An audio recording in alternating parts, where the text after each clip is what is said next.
Chapter 6. Charlie stayed home the next day, wanting to get a handle on her new home. She knew he employed someone once per week to clean, but she wouldn't mind taking that expense from him. And she really wanted to get used to cooking in the kitchen there. It would be a new experience for her to have so many modern conveniences. She and Abel walked together toward the mercantile, and he walked in with her, introducing her to the proprietor as his wife. "Please let her charge anything on my account." The man, who Abel had introduced as Mr. Walker, nodded. "Happy to help out in any way I can. She has a pretty long list she's made. You might want to have the order delivered." He kissed Charlie's cheek as he left to go open his store, mumbling under his breath about hoping he still had customers after being gone so long. Charlie enjoyed wandering around the store, and she found several things that she added to her already extensive list. Going to the front, she had Mr. Walker add everything up and put it in crates. "As soon as my son, Joshua, gets back from his delivery, I'll send him to your house with your purchases." "Thank you, Mr. Walker." Charlie was excited to get home with her purchases and start baking. There were so many things she could do while she waited for the delivery, though. She would clean every inch of the house. As she'd wandered through, she realized the woman who came in once per week only cleaned the rooms that were used often. She wanted her entire house to be spotless, and she was going to make it happen. As she approached the house, she saw some bright blonde hair on her doorstep, and she groaned mentally. "What does Veronica want now?" She got to the door and opened it, knowing the other woman was following her. "How can I help you, Veronica?" "I thought you weren't coming over until 4 to help me cook."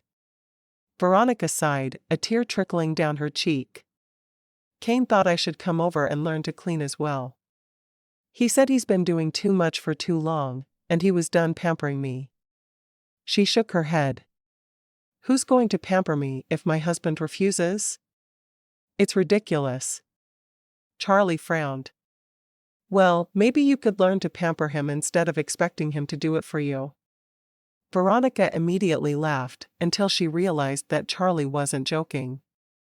"Why would I do that?" "Because he's your husband, and he works hard to provide you a roof over your head and clothes to wear, and you need to respect him for that." "Who could respect Kane?" Veronica walked into the parlor and sat down in the same chair she'd occupied the day before. "I hope you don't expect me to sit around keeping you company all day," Charlie said.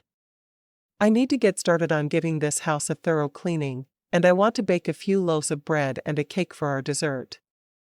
She rubbed her hands together, excited to tackle the task she'd set for herself. "You're really going to clean all day?" "I'm going to work all day. It's what adults do." Charlie decided the woman didn't deserve any more of her time, and she hurried up the stairs to fetch her apron.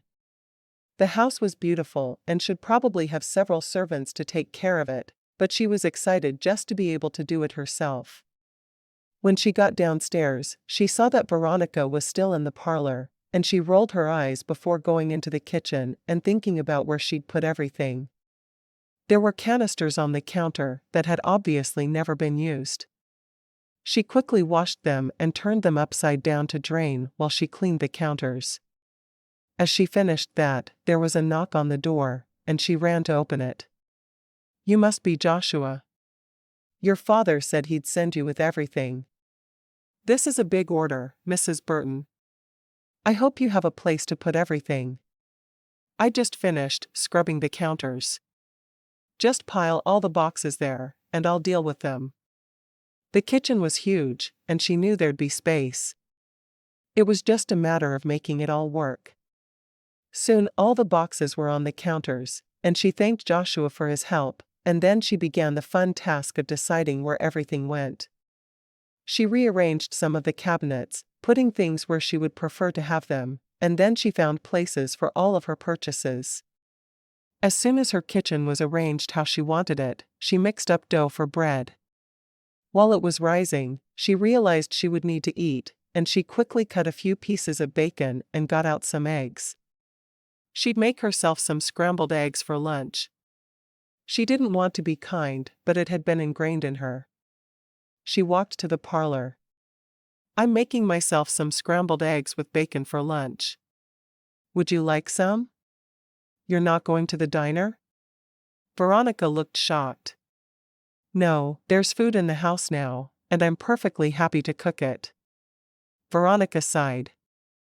I suppose it's my only option, then. Come with me and learn to cook the eggs. I'm not cooking for you unless you're helping and learning. You're mean, Charlie. I'm not. I'm pragmatic. I'm not going to spend the rest of my life cooking for you, so you might as well start learning to cook now. She pulled a bowl out of the cabinet and cracked 6 eggs. She chopped the bacon she'd cut into tiny pieces and mixed them in before adding a splash of milk. There. Now we need to fry them. The woman stood and watched her, but she looked bored the entire time.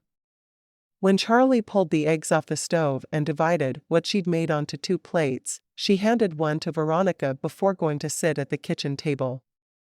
Why aren't we eating in the dining room? Veronica asked. Because there are just 2 of us, and the kitchen is cozy. Charlie forked up a bite of the eggs and chewed it, not caring what the other woman did. If she would rather sit alone in the dining room, she was welcome to do it. I don't want to eat breakfast foods for lunch. Veronica stood uncertainly in the middle of the kitchen, waiting for Charlie to change her mind.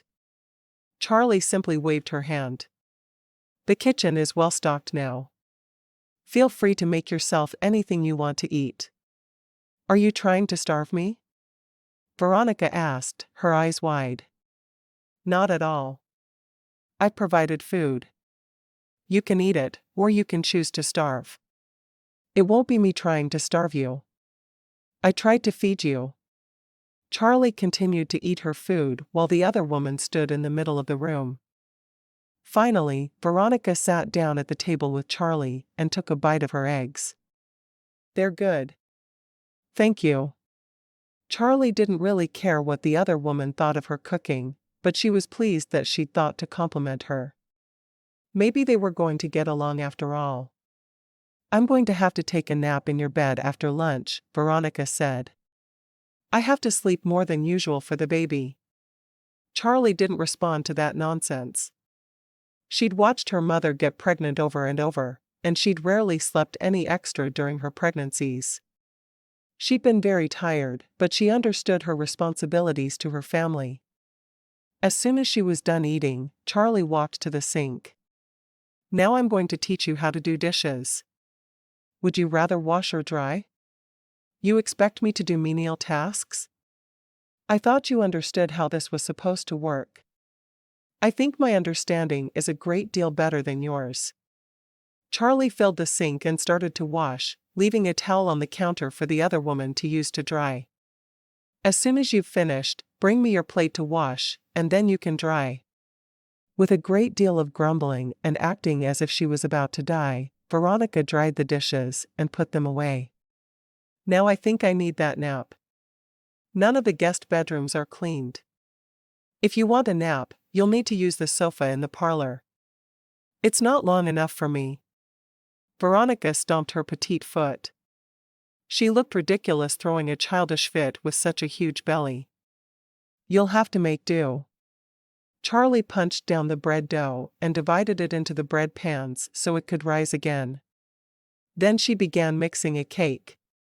She didn't pay attention to the other woman, who was glaring at her. 15 minutes later, the cake was in the oven, and Charlie washed and poked holes in baked potatoes.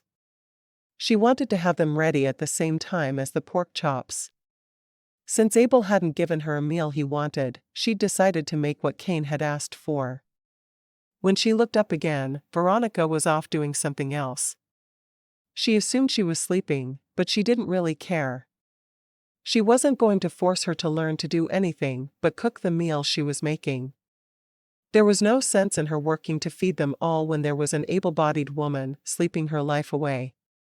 The cake was done, 3 loaves of bread were cooling, and the baked potatoes were in the oven when Charlie went to find Veronica to teach her how to make the rest of the meal. Veronica was sleeping on the sofa in the parlor, and she grumbled at being woken up, but she joined Charlie in the kitchen to help her prepare the rest of the meal. When Abel arrived home at 5, he stepped in the door and inhaled deeply, the smell of fresh bread filling his senses. He stood there for just a moment, breathing in the wonderful smells of someone cooking in his home. Walking into the kitchen, he found Charlie showing Veronica what dishes they would need for supper, and instructing her on how to set the table. He walked to his wife and kissed her cheek. "How was your day?" Charlie smiled at him. "Busy. I did the shopping and got some baking done. I want to start working on the guest rooms tomorrow. They all need to be thoroughly cleaned. And I need to do laundry. The washing machine and clothesline are in the cellar. I'm sure you'll know what to do when you get down there." Charlie turned to him with wide eyes. "You have a washing machine?" She wrapped her arms around him and kissed him soundly right there in front of Veronica.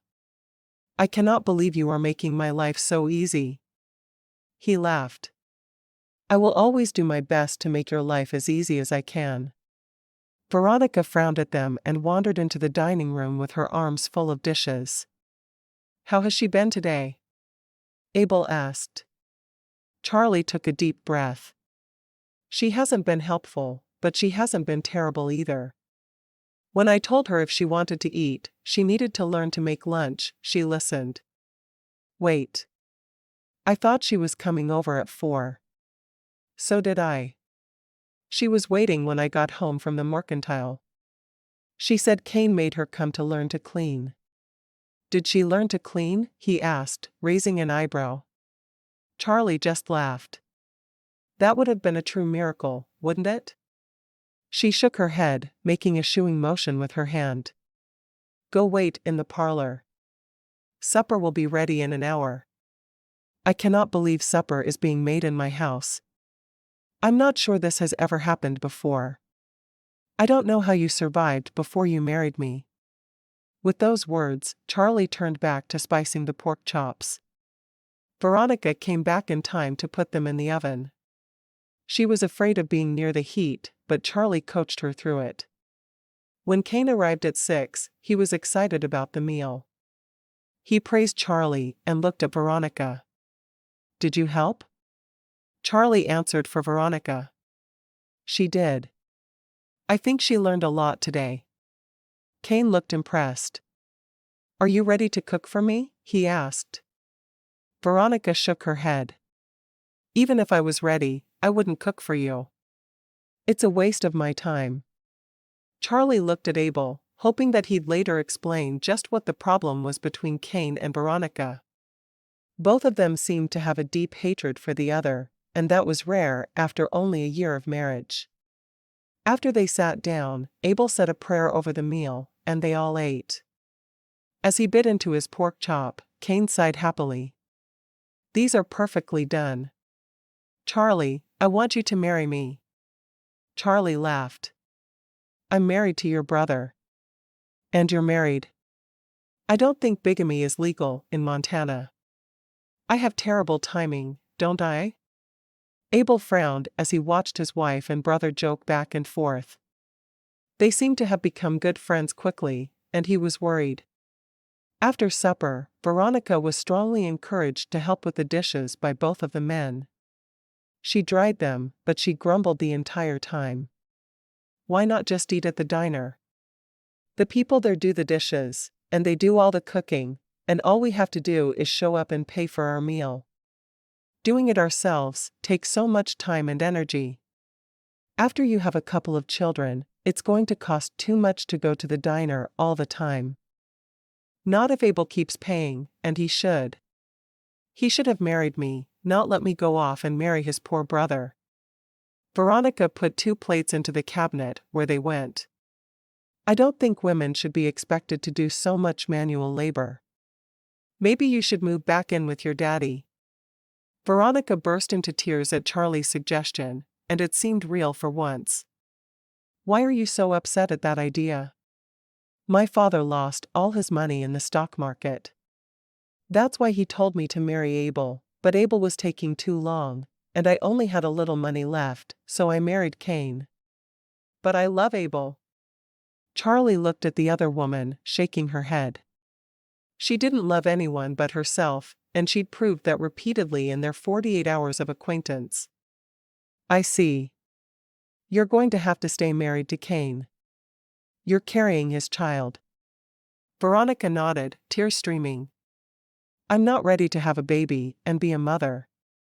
Do you realize I'm going to have to change diapers? Charlie grinned. I can show you how. I've changed lots and lots of diapers. Veronica sniffed dramatically. And you survived? Apparently, I did, because I'm standing here doing dishes with you. Clean yourself up, and let's finish them. Charlie wasn't sure why she was being kind to the other woman, but she did feel sorry for her. A little. As soon as they finished with the dishes, Cain and Veronica walked home. Charlie was happy to see the other woman leave, and she joined Abel in the parlor. What a day.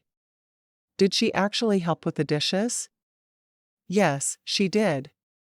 And she told me that she's still in love with you, and you forced her to marry Cain because she was running out of money and you weren't ready to be married.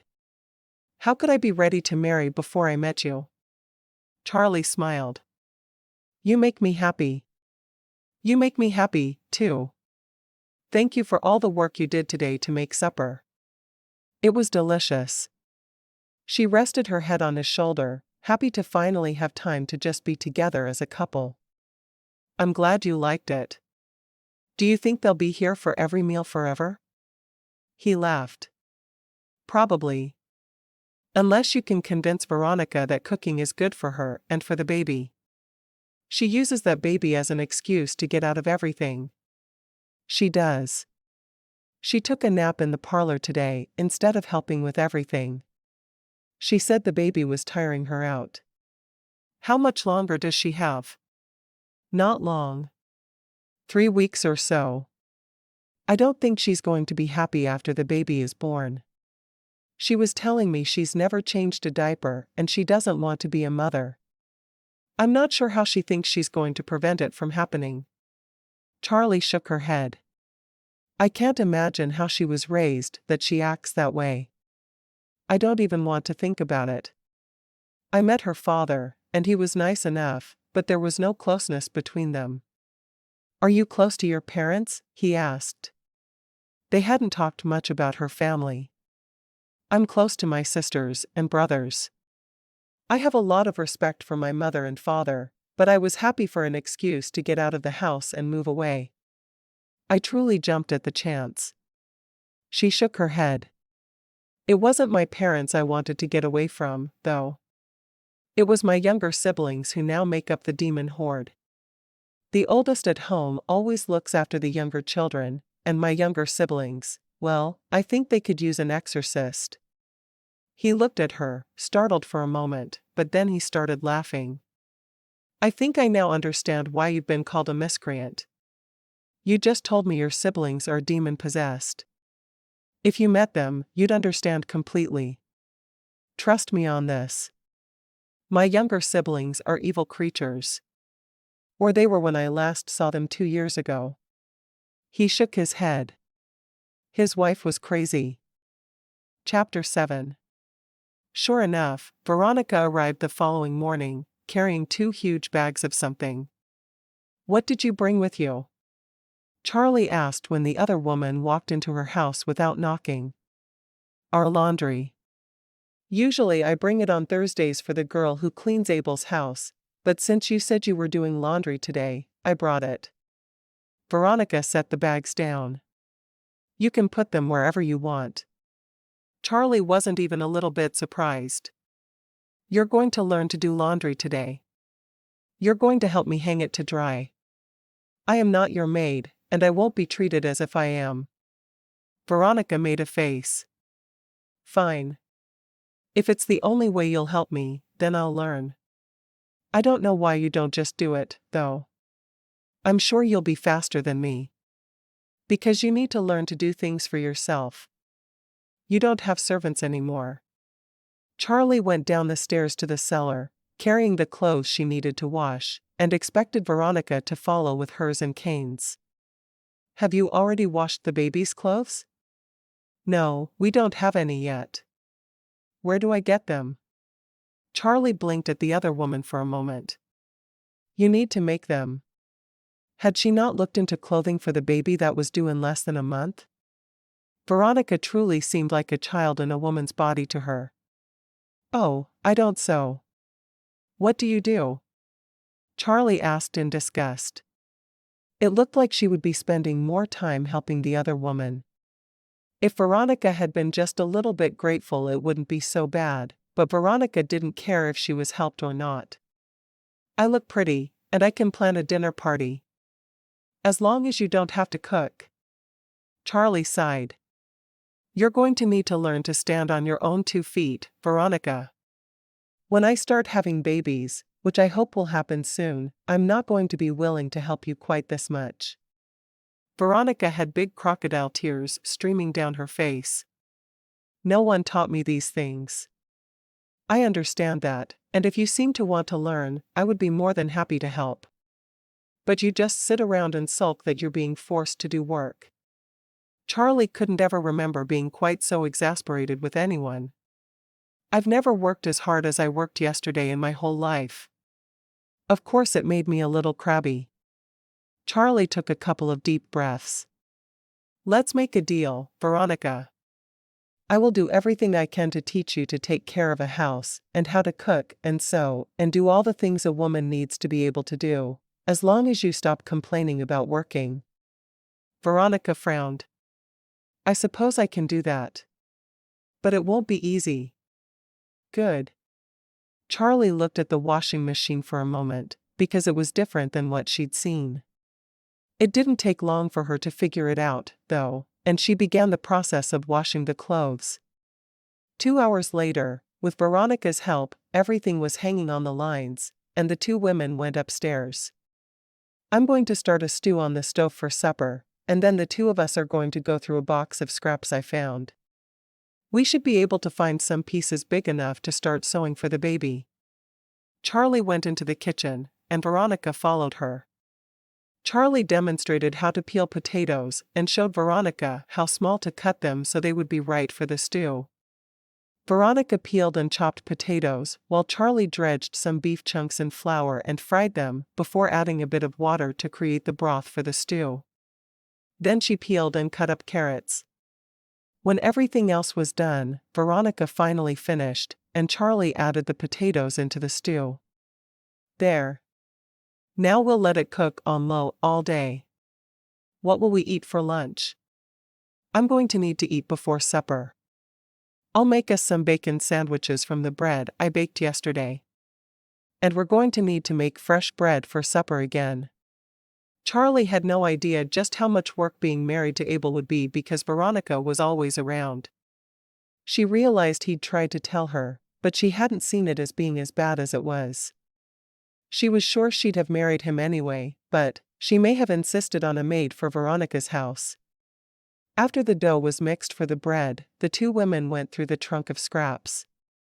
There were a few different pieces that would work nicely, and Charlie decided to make a quilt for the baby as well. It would be her gift to Veronica. The two women spent the morning sewing, breaking only for lunch and to punch down the dough for the bread.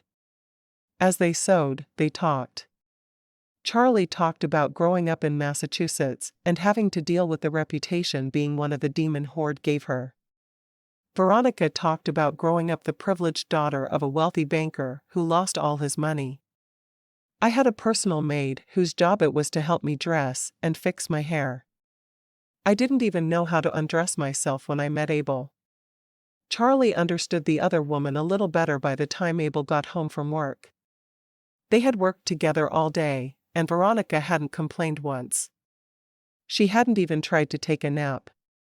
Veronica had neatly folded the clothes the women had washed together, and she put them carefully in the bags to take home. She didn't express any gratitude, still seeming to expect Charlie to do things for her, but it was an improvement over the day before. A huge improvement. After the other couple had left that evening, Charlie looked at Abel. I think Veronica and I have finally come to an understanding. I will help her learn to cook, clean, and sew, but she has to not complain about the fact that she's forced to work in the process. And how did that work for you? Abel asked, skeptically.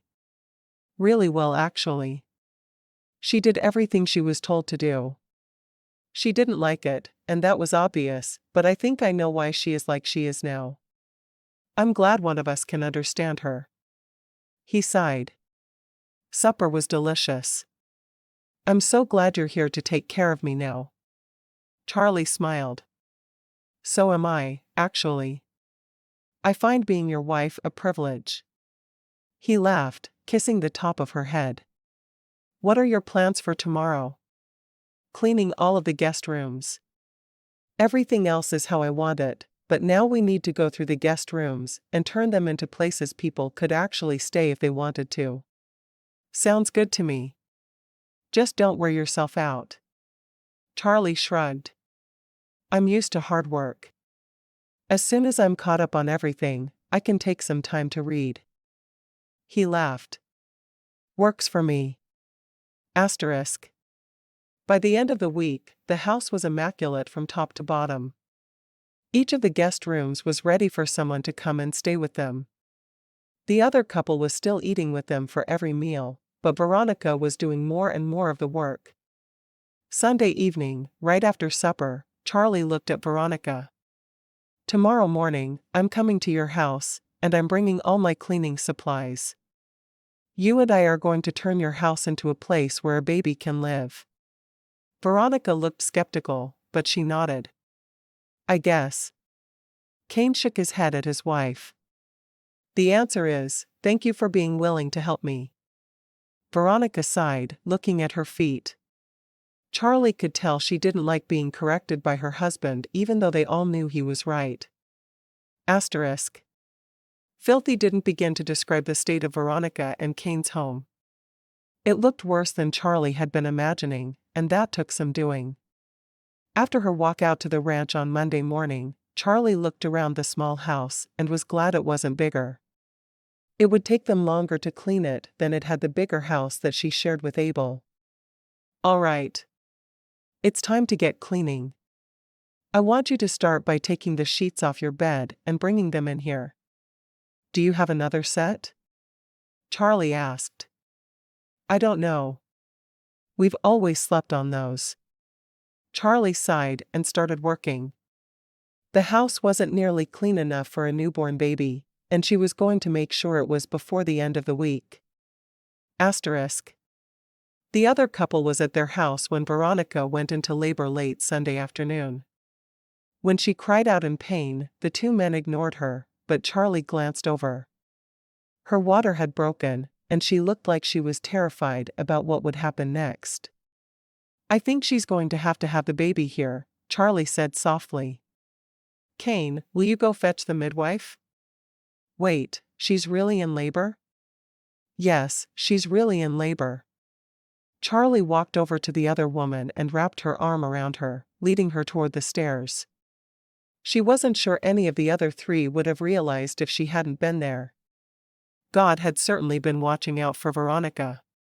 Abel frowned. What should I do? Go help your brother find the midwife. Charlie got Veronica settled in one of the spare rooms, and she sat beside her on the bed. I've helped my mother with birth several times, and I helped my friend Mary as well. We can do this. We? I feel like I'm the one doing everything. Veronica began sobbing. How am I supposed to know how to take care of a baby? This hurts. I've told you. I'm going to help you. I promise. Why are you nice to me? I don't deserve it.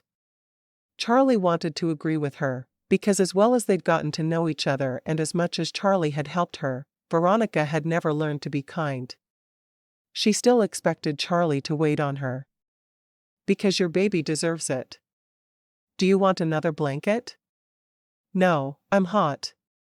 Open the window. Charlie mumbled under her breath about not being a servant as she went to do Veronica's bidding. She's in labor. She's in pain. Charlie said the words over and over under her breath. Her dislike for the other woman couldn't keep her from helping in her hour of need. I made a gift for the baby. I'm going to go and get it for you so you can see it.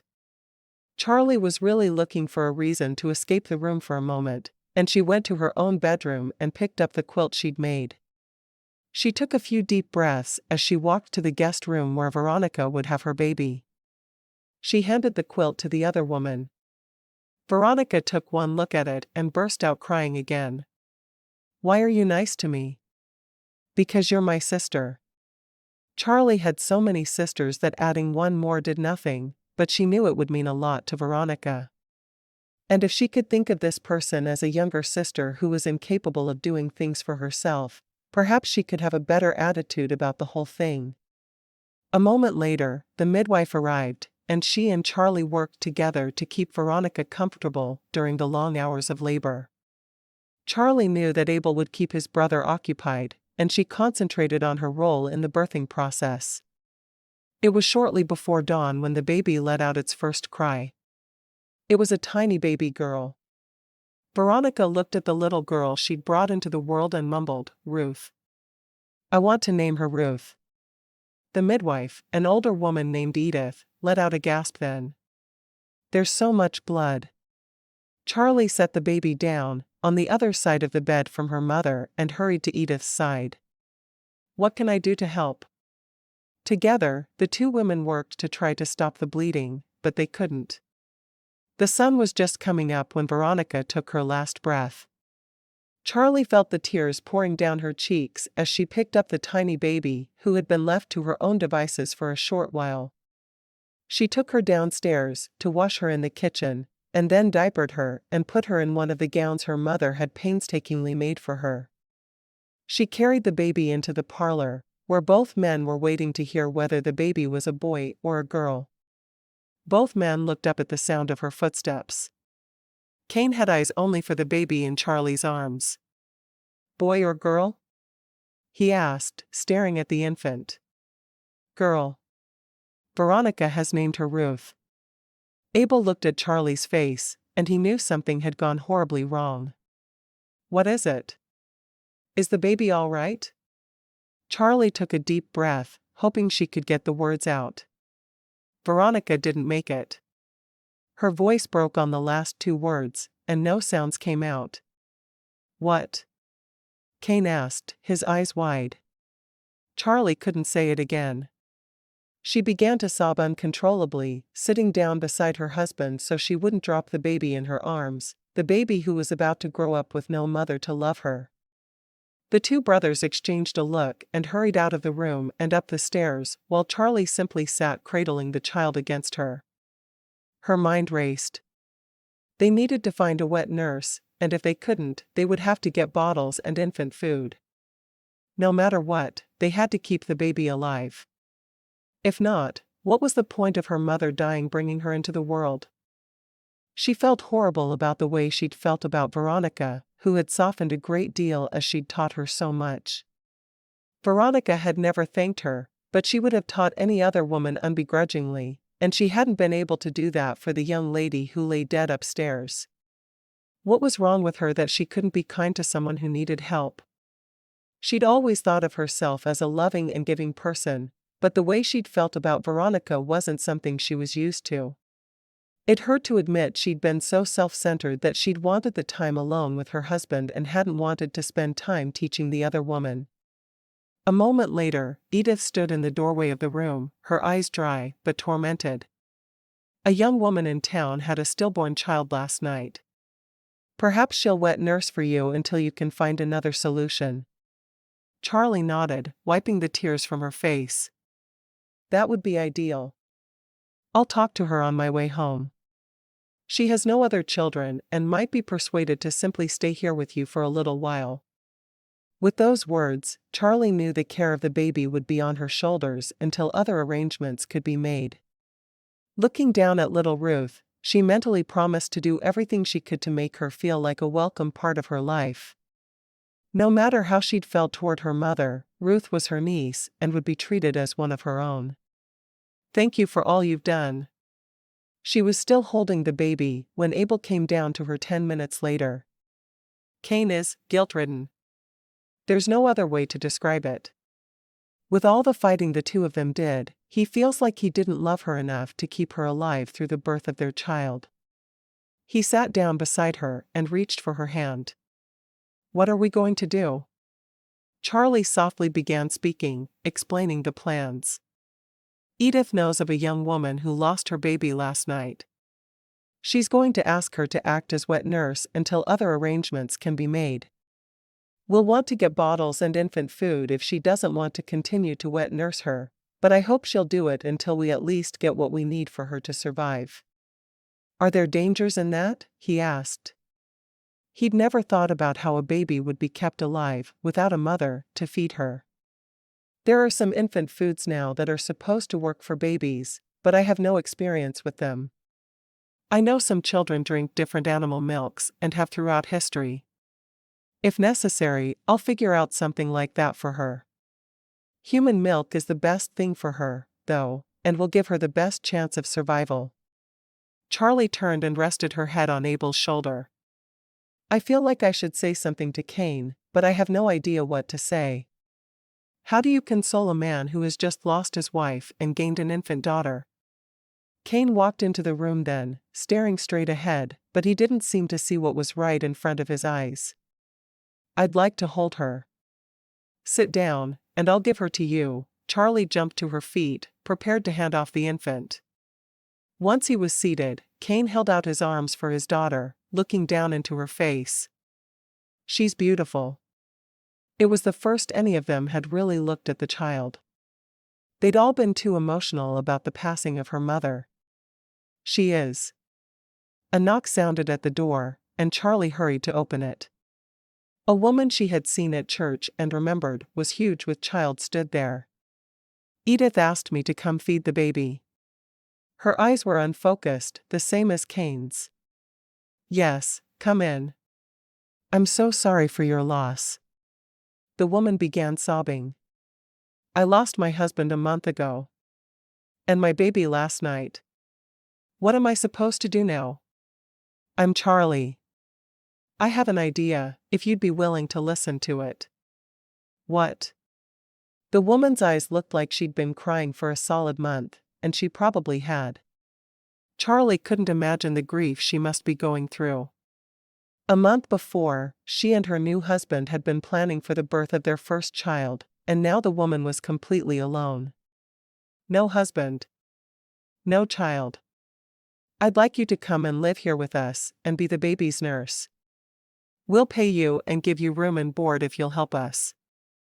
We need to keep the baby alive." As hard as she tried, Charlie couldn't remember the other woman's name, though she knew they'd met. "I want to meet the baby first." Charlie nodded. It was a huge decision, and she wasn't sure the woman was even capable of doing what they'd asked. Chapter 8. Charlie led the other woman down the hall into the parlor. "She's here to meet the baby and determine if she'd be a suitable wet nurse." Charlie's heart ached for everyone in the room, but most especially the infant. Cain stared down into his baby's face for a moment, not wanting to let her out of his arms. Then he handed her to the woman in front of him. "Thank you for trying, Mrs. Adams." Mrs. Adams nodded, tears still pouring down her face as she reached for the infant. "If you could take me somewhere private?" she asked Charlie. "Absolutely. We have another sitting room at the back of the house." Charlie led the way down the hall. "Would you like me to leave?" "No need." Mrs. Adams sat down in a rocking chair and opened the front of her dress, bringing the baby's mouth to her breast. "I'm not sure what I'm doing, but she seems to know." Charlie walked into the room and sat down. "Thank you for trying. There's no need for two babies in this town to die in a week. Not when I can do something for this one." Charlie could already see a difference in the woman's eyes since she'd walked into her home. From a vacuous look of not seeing anything around her to having a spark of life in her eyes. She could see this would be as good for the woman as it would for the baby. "We have plenty of room here, and I wouldn't ask you to do any chores." Just feed the baby. Mrs. Adams shook her head. No, I would go crazy with boredom. You need to let me at least help with chores. She took a deep breath that sounded as if she was inhaling life back to her lungs. I would like to stay. You don't have to pay me. I'll be happy for room and board. You'll be paid anyway. Charlie smiled. Thank you for helping us. This is Veronica Burton's baby, correct? Yes, she is. Veronica named her Ruth. Charlie couldn't help but wonder if the other woman had known Veronica, and if so, how she'd felt about her. I won't move in with Kane Burton. I want to stay here with you. It wouldn't be seemly for an unmarried woman to live alone with a man. I understand that completely, and I'm sure Kane will as well. I think he'll be fine with you and the baby staying here until the child is old enough that she doesn't need Charlie's voice caught. A mother with her at all times. You talk it over with both Mr. Burtons and let me know what's decided. I am willing to do all I can for the baby. Charlie nodded and got to her feet. May I ask your first name, Mrs. Adams? Everyone calls me Charlie. She knew she'd already given the woman her name, but in her intense grief, she wasn't sure Mrs. Adams had heard her. I'm Marianne.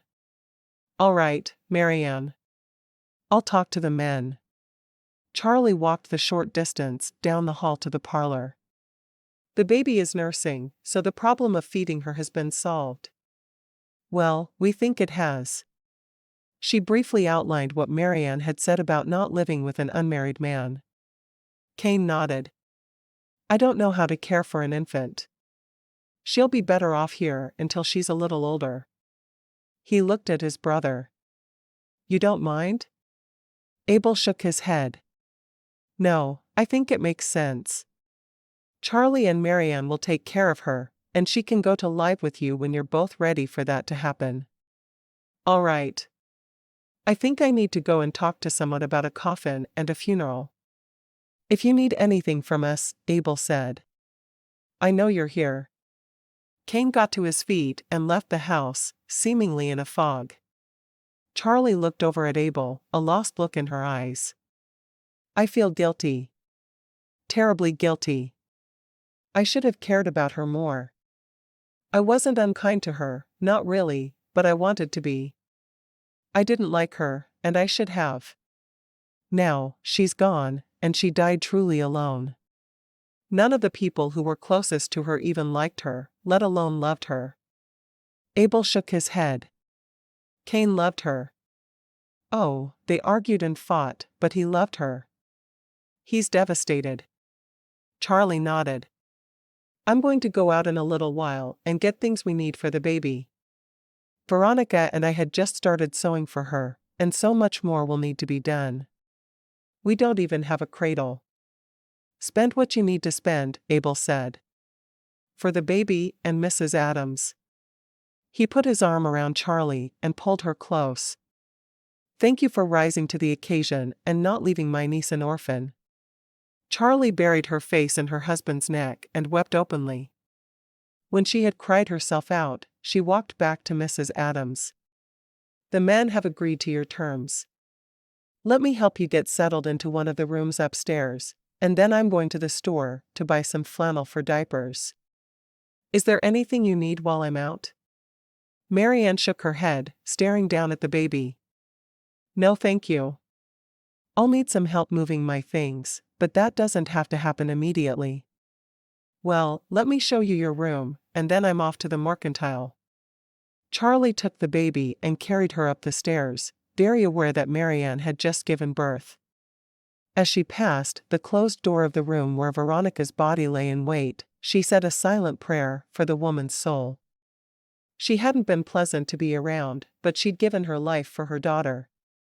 There was no greater sacrifice a mother could make.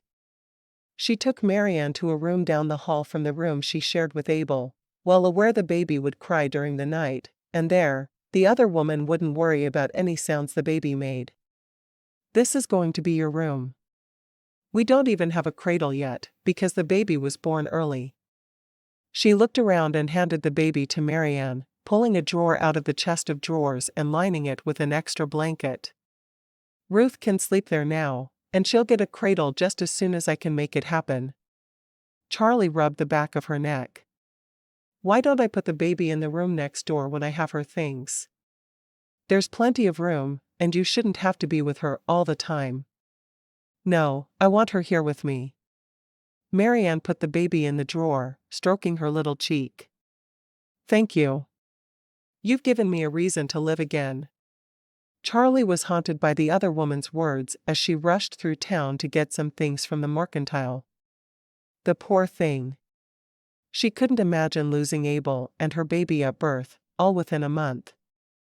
How could anyone survive something like that? Asterisk. It took a few weeks, but they settled into a routine. Charlie did all of the cooking, the two women cleaned together, and they took turns caring for the infant.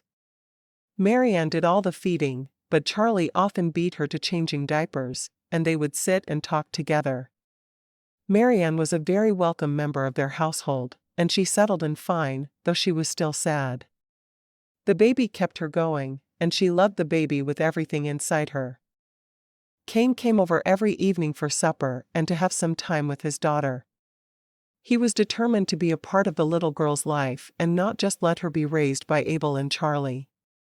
His grief over the loss of his wife was almost palpable, and it was obvious every time he walked into the house.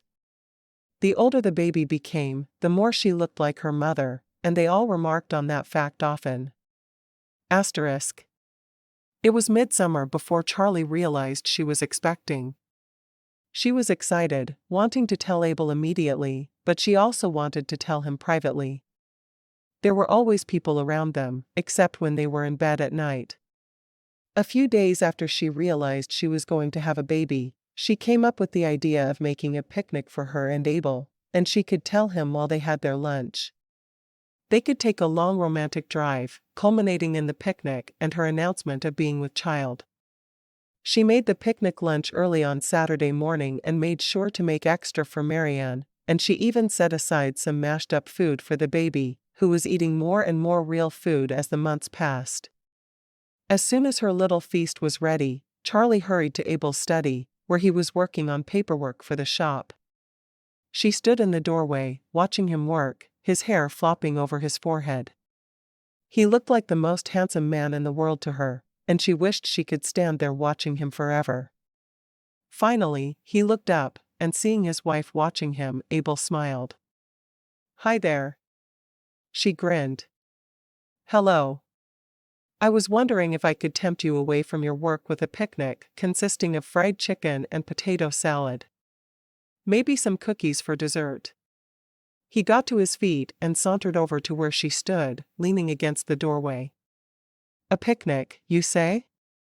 I love picnics. They're romantic." "Romantic? Do you feel like romance is missing from your life?" He wiggled his eyebrows up and down, making her laugh. "No, I don't. But it never hurts to add more romance."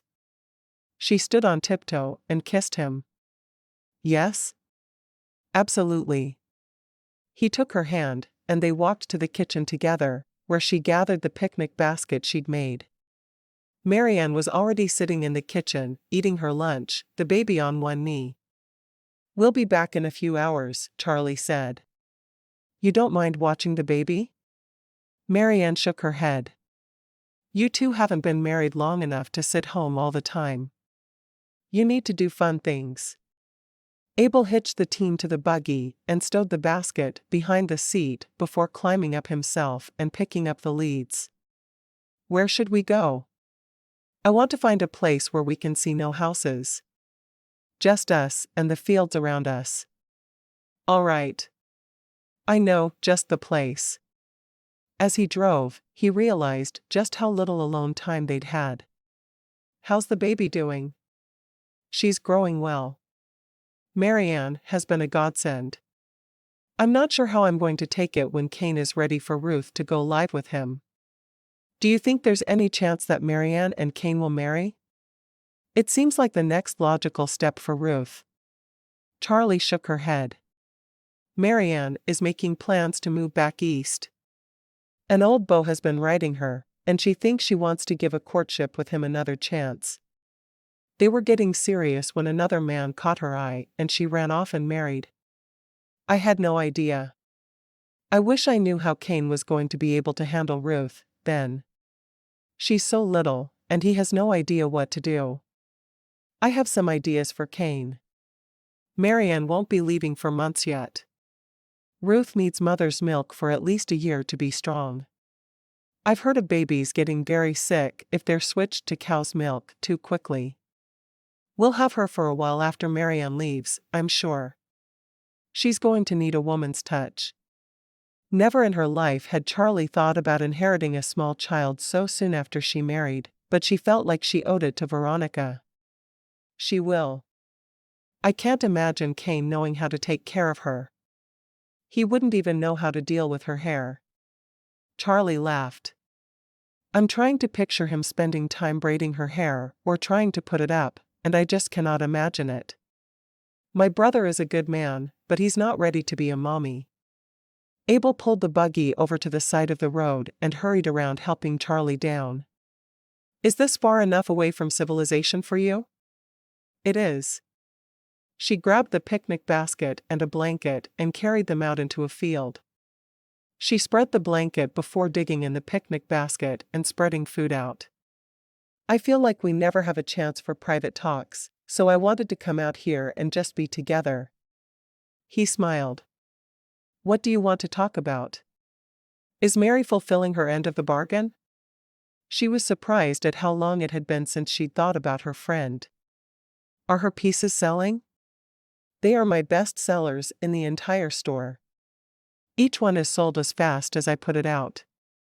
I think we're going to have to raise prices on them because of how quickly they sell. I'm sure she'd like to make a little more, and I know I would. Charlie smiled. I miss her. I wish we could just drive away and see her one weekend, but I know it's not possible. Not with as little as Ruth is. I wouldn't feel right leaving Marianne to take care of her on her own. Marianne loves Ruth just as much as we do. I honestly think that little girl saved her life. I can see that. She was so sad when she first came to us, but that seems to have lifted in the months we've had her. I wish the same could be said for Cain. I think Cain needs to marry again. Charlie shrugged. I'm going to talk to him about writing to my sister. He needs to have someone come out here and be his wife, and she can take care of Ruth. Are you in a hurry for Ruth to go live with Cain? He asked, frowning. I thought you liked having her around. I love having her around. If Cain decides he never wants to look at Ruth again, I'd raise her as my own. I just think the transition will be easier if she's little. Charlie smiled at him. And, well, if she stays, we'll have 2 babies. 2, wait. Are you expecting? The panicked look on his face surprised Charlie. I am. I'm so excited. But I don't want to lose you. Charlie knelt on the blanket, pressing her lips against his. You're not going to lose me. What happened with Veronica is not all that common. Fewer and fewer women die in childbirth all the time. I'm strong. I hope so. He wrapped his arms around her. I cannot imagine life without you. You don't need to. I promise. I'm not due for another 7 months or so, and I'm going to do just fine. We'll have a baby around the end of February. At least I have a few months to get used to the idea. And I have lots of months to prepare. Do you realize that until I came here, Veronica didn't have a stitch of clothes for that baby? She'd done nothing to prepare for her birth, and she was petrified about being a mother and changing diapers. It's not going to be that way with me. I want this baby with everything inside me. Once they'd finished their lunch, they packed up the remains from it and spent time lying on their backs, imagining shapes in the clouds. Neither of them spent their time frivolously, and it was a welcome change. When it was finally time to head home, they walked back to the buggy hand in hand, both of them happy for the way they'd spent their day. "I want you to see the town doctor, not just the midwife," he said quietly as they walked. She nodded. "I'll see both if it will make you feel better. My mother did deliver 15 children and never had trouble with one of them. And she even had a set of twins. That doesn't mean it'll be easy for you. Besides, I'm sure you're starting later in life than she did." "How old was she when she had her first?" Abel asked. 15, and I'm 22. I'm not too old for children, you know." "I do know that. I also know I'm going to worry about you, because I can't imagine my life without you." For a moment, she'd thought he was going to tell her he loved her, but he didn't. He never had. Of course, she'd never said the words to him either. Their courtship had been whirlwind, and their marriage had been an odd one so far. Hopefully in a year, it would be just 3 of them living in their home. She knew that little Ruth needed to live with her daddy, and she was going to talk to him about it just as soon as she could. It was the right thing to do, because the girl was becoming too attached to the people around her. She needed her real daddy. But Charlie hoped she would always meet her auntie, too. Chapter 9.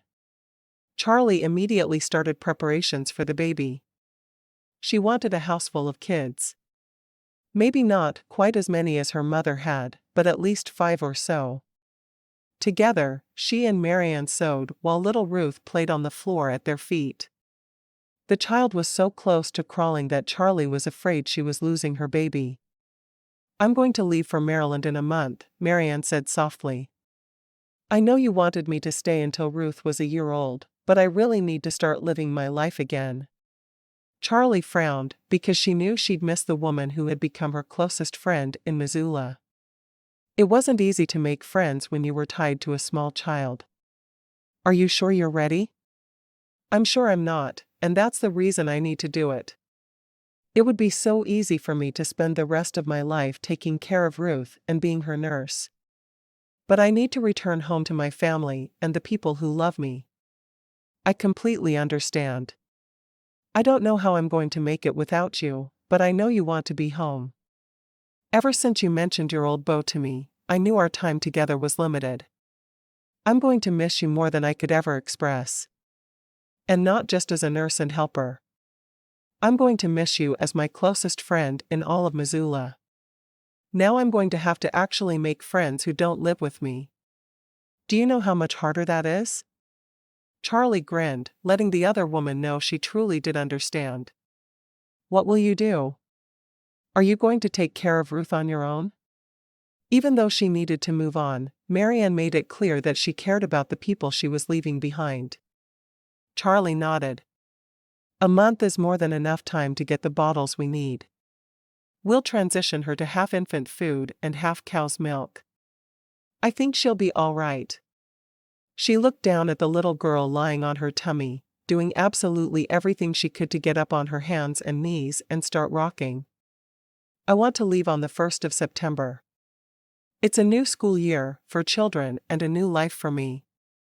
Marianne finished a seam and tied it off. "My parents are so excited I'm coming home. My younger sister just married, and my mother feels like the house is too empty with just her and my father.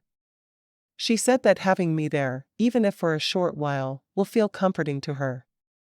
And Daniel's farm is near your parents, right? So if you do marry him, you'll be close?" After the tragedies the other woman had experienced going off on her own, Charlie hoped that staying close to her parents would help her feel more secure. "Yes. And she's living on that. She wants to be there for the birth of any more children. She blames Edith for the baby I lost." Charlie tilted her head to one side. "You have never once talked to me about that baby. Was it a boy or girl?" She'd always been open to the topic, but she knew her friend hadn't been ready to talk. Perhaps she was now. "It was a little boy. I named him Zachary."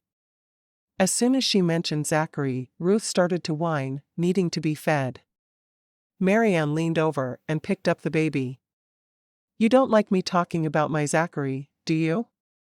I hope your mama is taking good care of my little boy in heaven, just like I'm taking good care of you here. Charlie smiled at the two of them together. Ruth was going to miss Marianne, and they would need to start giving her bottles as soon as they could get them. She'd heard about babies refusing to eat when their mothers weaned them. That night over supper, Charlie mentioned to Abel and Cain about Marianne going back east in a month. Cain glared at the woman. "You're not taking my baby." He exploded in a way Charlie hadn't heard since Veronica had died. Marianne looked at Cain as if he had two heads. "Of course not. She's yours. I would never take a child from her father. I shouldn't have assumed." "I'm sorry." Cain shook his head. "I have so much guilt over the loss of Veronica, and now I feel bad for leaving Ruth here for so long. I need to settle down and get married again, so I can have little Ruth living with me. I don't think she even knows I'm her father." Charlie decided that was the right time to mention her idea. "Cain, you know I have a sister who matches mail-order brides with men out west. Why don't you write her and see if she can find someone who would like to be an instant mother of your beautiful little girl? I'm sure there are plenty of women who would jump at the chance." Cain frowned, looking skeptical. "I don't think that's a good idea. I married a woman who I thought I was in love with, and look what a disaster that was. Imagine me marrying a stranger." Charlie leaned across the table and took Cain's hand in hers. "You know as well as I do that your marital problems had nothing to do with you. You married a woman who wasn't ready to be married and had done nothing to prepare for when she would be an adult. It was the circumstances, not you." She wasn't sure she'd ever be able to convince Cain of the truth, but she was going to keep trying. "I know, but if I could have been more loving, then maybe she would have fought to live. She seemed to just give up, happier to die." Cain wiped his mouth and got to his feet. He walked to the high chair and picked up Ruth, taking her to another room. Abel looked at Charlie. "I'm worried about him." "I am, too," Marianne said softly.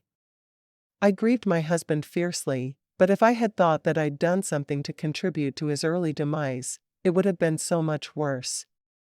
Cain thinks he's guilty of something that the rest of us can't even understand." Charlie thought for a moment, wondering how much the other woman knew about Veronica. "How well did you know his wife?" No one really thought much of Veronica. She was too hoity-toity for the rest of us. Marianne shook her head. "I feel like if Cain has any guilt in the death of his wife, then this whole town does. Everyone knew she thought she was too good for household chores. You were the only person who ever even tried to teach her, Charlie. You knew I was teaching her to cook? Everyone in town knew. She complained about you to anyone who would listen." At those words, Charlie laughed softly. "She complained to other people, because I wouldn't let her complain to me. It was the only way I'd teach her. You had a good reason for your rules. I don't blame you at all." Marianne sighed. "We all knew what their marriage was like, and no one ever tried to help her or him. If anyone is at fault, then we all are. Well, everyone but Charlie." "Oh, I'm at fault, too. I had mean thoughts about her a lot. I didn't want her here. Trust me, I share the guilt." Charlie lost her appetite and pushed her plate away.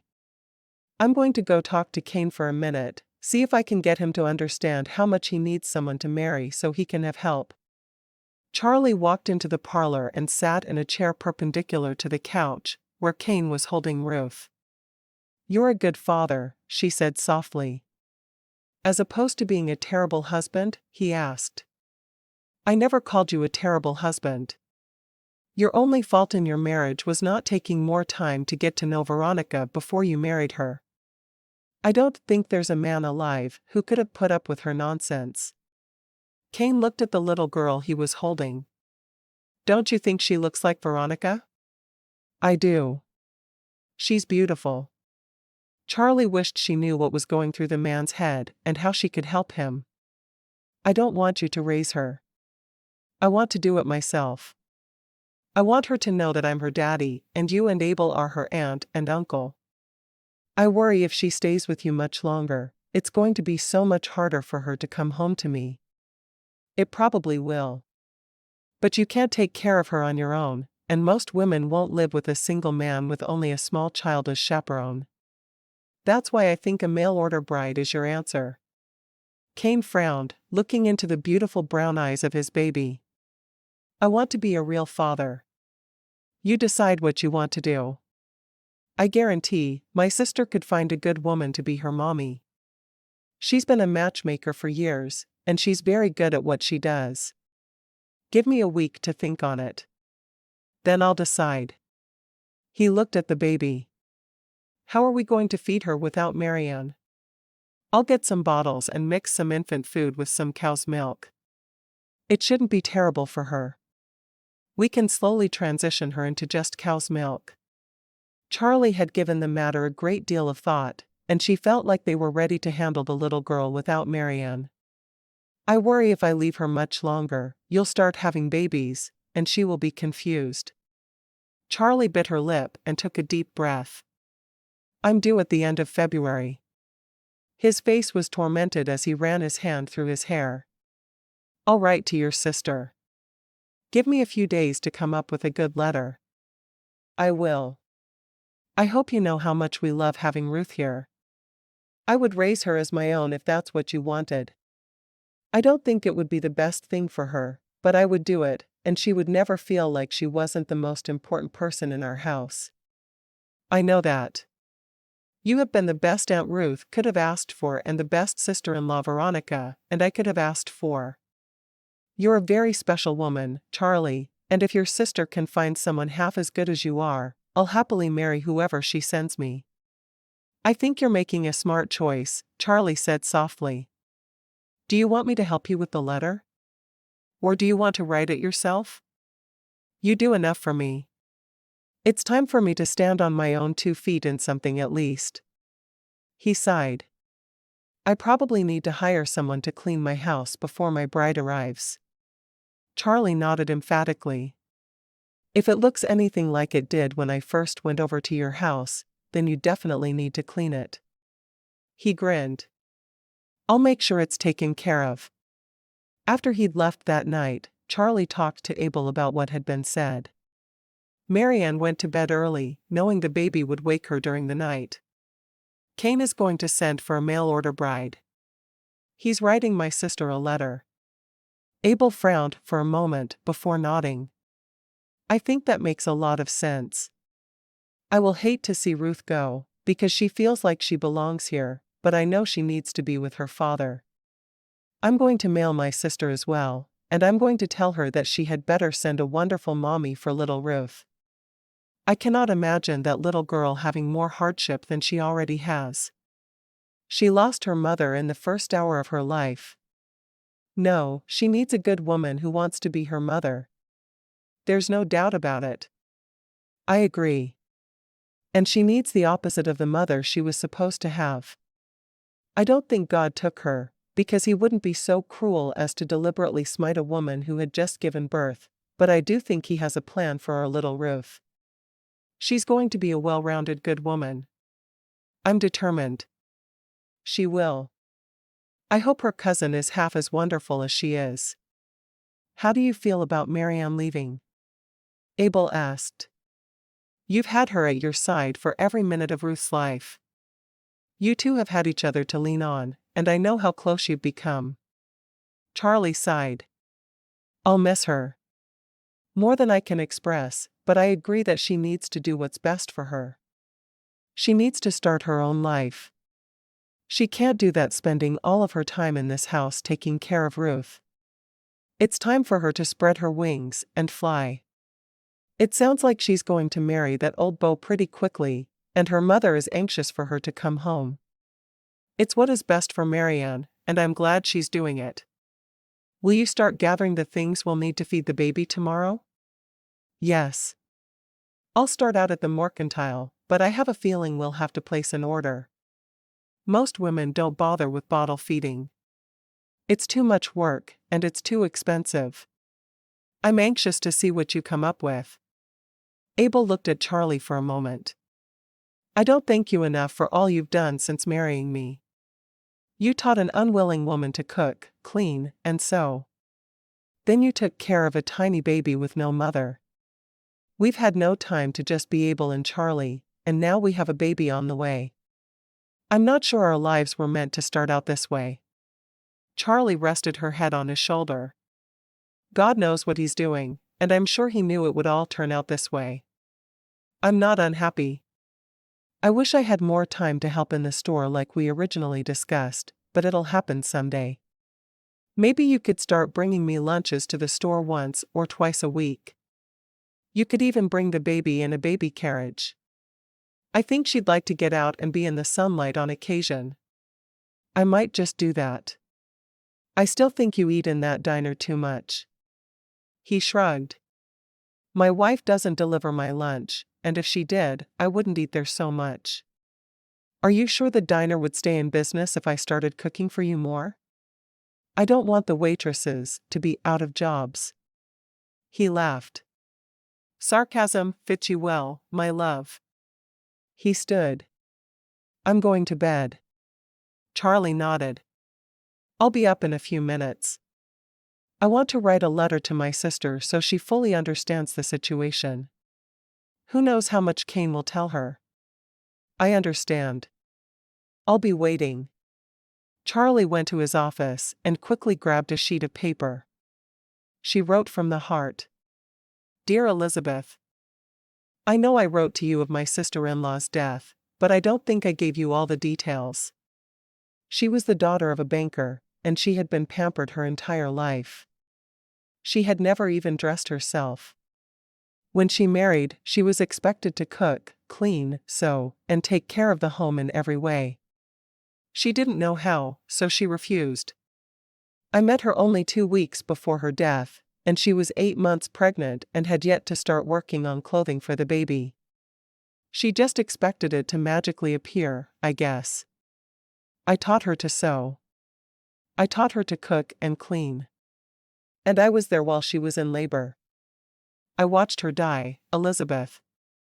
I have to admit that I share the guilt of my husband and brother-in-law. No one liked her. She was demanding and never willing to do her share, but that's no excuse. She needed me as a friend, and I didn't offer the hand of friendship. I offered to teach her simply to get her out of my hair. I know it was wrong. I hate myself for it. I have since taken care of her infant daughter, Ruth, as if she were my own. We hired a wet nurse who lives in our home to take care of her. We have done all we can. Well, the wet nurse is returning to her family in Maryland, and I'm so happy for her, but so sad for me. And for my brother-in-law, Kane. He needs a wife, but so much more than that, he needs a mommy for his beautiful little girl. She's about to learn to crawl, and I think she should get here as soon as possible, so Ruth thinks of her as her own mother. Tell the family hello for me, and make sure you hug everyone. I'm going to write to Mother within the next few days. I'm expecting my first child, and I couldn't be happier.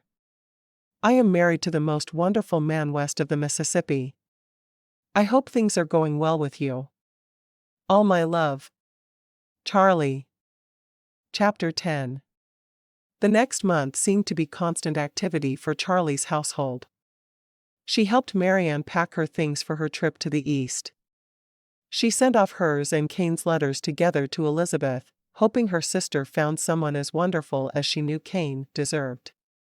Charlie spent a lot of time researching different infant feeding solutions and finally settled on the one she thought was best. It took 2 weeks to get the bottles, and they immediately started to use them with Ruth. It didn't take them long to realize that the baby would take a bottle from anyone but Marianne. Ruth knew she was the one who nursed her, and she would squirm and kick and cry when Marianne tried to bottle feed her. The baby learned to crawl and pull up on furniture, and you never knew when she would be underfoot. Charlie chased after the little girl, already missing her presence in her home. When she caught her, she would blow on her neck, happy to hear the little girl's giggles. Finally, a return letter came from Elizabeth. It was short and strange, in Charlie's opinion. She knew how her sister usually did things, and this was not the way. Dear Charlie, I have a young woman who is perfect for what you need. Her father is trying to force her into a marriage she doesn't want with a man who disgusts her. She will be on a train to you in 2 days, and you can pick her up on the 1st of September at noon. If Cain doesn't want to marry her for some reason, then please let her stay with you until she finds a husband who will please her. Her name is Bernice. Thank you, sister. I know you will take good care of her and make sure she is never in a situation like she's in now again. Love you. Elizabeth. P.S. You can write me even when you don't need anything. I miss you. When Cain came for supper that night, a week before the arrival of his bride, Charlie told him about the letter she'd gotten from her sister. She doesn't usually send someone without first getting approval from the man. You need to let me know if this doesn't work for you, so I can find another place for her. Cain shrugged. If she'll be a good mommy to my little girl, then I ask for nothing else. I'm sure she will, or my sister wouldn't send her to you. She's already on her way here. Marianne nodded. I leave on the 12:15 train on September 1st. Sounds like we'll be passing each other at the train station. I plan on going to the station with you, Charlie said. It's a Friday, so I can pick her up and bring her back here. You can marry her after you finish work for the day. Cain nodded. I've missed a lot of work lately. I can't take off another day. Charlie said a silent prayer that Bernice would understand a rancher's need to be on the ranch as much as he could be. It didn't matter either way, though, because if Bernice and Cain didn't get along, she and Abel would keep Bernice for a while. What else could they do? The next 2 days were an absolute flurry of activity. Ruth had been completely weaned, thank heavens, and she no longer needed to cling to Marianne. The woman was still one of her favorite people, of course, but she didn't seem to worry that she spent less and less time with her. The day before Marianne was due at the train station, the two women sat down, with Charlie holding little Ruth on her lap. Are you excited? Charlie asked. I'm excited, nervous, petrified, and over the moon. It's hard to believe my brain can hold so many emotions without exploding. Charlie laughed. I hope you'll write to me and let me know how things turn out for you. I'll pray for you every day. Marianne sniffled for a moment, before she realized she couldn't stop the tears, and they started trailing down her face. I hate that I'm leaving you behind, Charlie. I've never had a friend quite like you. And to think, we never would have met without 3 tragedies. I could have done without the tragedies, but I'm so glad you were a part of my life. I know now what it means to give everything you have, even when it feels like everything has been taken away from you. You, Marianne, are an example we should all look to of what a Christian woman looks like. When Abel walked into the house 10 minutes later, both women were crying, and there was a little girl who was trying to get away from her aunt to reach him. I don't think Ruth likes that you're crying. Charlie handed Ruth to her uncle and hurriedly wiped away her tears. My friend is leaving me. How am I supposed to feel? Abel balanced Ruth in one arm while holding up the opposite hand. You don't have to explain anything to me. Ruth is the one who deserves your apologies. Charlie and Marianne laughed. We're going to the diner tonight for supper, Charlie announced. We've been working so hard to get ready for the move that we didn't cook. That sounds logical. I'm glad you're giving yourself a break. It's also a good way to celebrate sending Marianne off to the love of her life as well. Charlie stood up. Let's go have supper at the diner. Cain isn't here yet, Abel said, looking around to make sure he wasn't missing anything. He's always here at 6 on the dot. It's 5 till. He'll be here any minute. Abel smiled. My brother is predictable. He looked at his wife, at her still flat stomach. He could see a tiny change in her, but it wasn't much. Soon, she'd be big with his child, and he'd worry about her life. Surely, he and his brother couldn't both lose a wife in childbirth. As soon as Cain arrived, they left, walking through the streets of Missoula toward the diner where she'd first met Abel's brother and his wife. "How nervous are you about tomorrow?" Charlie asked Cain as they walked. Cain shrugged. "My wife is dead. This woman will be my helper and the mother of my child. I doubt she'll ever truly be my wife, though." Charlie smiled. "I've heard a lot of people say that, but my sister has a way of matching you with the person you're supposed to spend forever with. She's very good at what she does." Cain took the baby from his brother, seeming to want to use the child as a shield. "How's she doing with her bottle feedings?" She understood that he needed the change of subject, so she went along with it. "She's great. She doesn't quibble anymore, even if Marianne is the one feeding her." "Well, that's good at least. I have a feeling that Ruth and I are going to be just fine. We'll have someone to cook and clean for us and take care of her. What more could we ask for?" Charlie frowned but nodded. She wanted to tell Cain it would all be fine, but as he walked down the street, carrying his little motherless child, she knew her words would be lost on him. He never planned to love again. Charlie took Abel's arm in her hand, feeling the need to be connected to him. She still worried that he had secretly loved Veronica, and she knew they needed to have a talk. Probably that night. She wanted things settled before the upheaval the following day would bring. Over supper, they all talked of the future, and the waitress fawned over Ruth. "She's a little beauty like her mama," she said, rushing off to get their drinks. "She's the most beautiful girl any of us know. I'm sure Bernice will take one look at her and fall in love like the rest of us have." "I hope so." Cain looked at his child with a slight smile. After Cain had gone home and Marianne and Ruth were in bed, Charlie met her husband in the parlor. "Did you enjoy supper?" she asked softly. "I did. I had a feeling something was on your mind all night, though. Are you worried about our baby?" She shook her head. "Not at all. I am a little worried about our future, though." Taking a deep breath, she carefully said what she'd worried about for months. "I know that you and Veronica courted before your brother married her. Are you still in love with her?" Abel stared at his wife in shock for a moment before he began laughing. "Love her? Veronica? I told her I was done with her, and the next morning, she married my brother. She always denied that I called things off, so I didn't say anything before. I feel terrible for Cain because of the way she died, but no, I didn't love her. The only woman I've ever loved is you." Charlie blinked a few times. "Wait, you love me?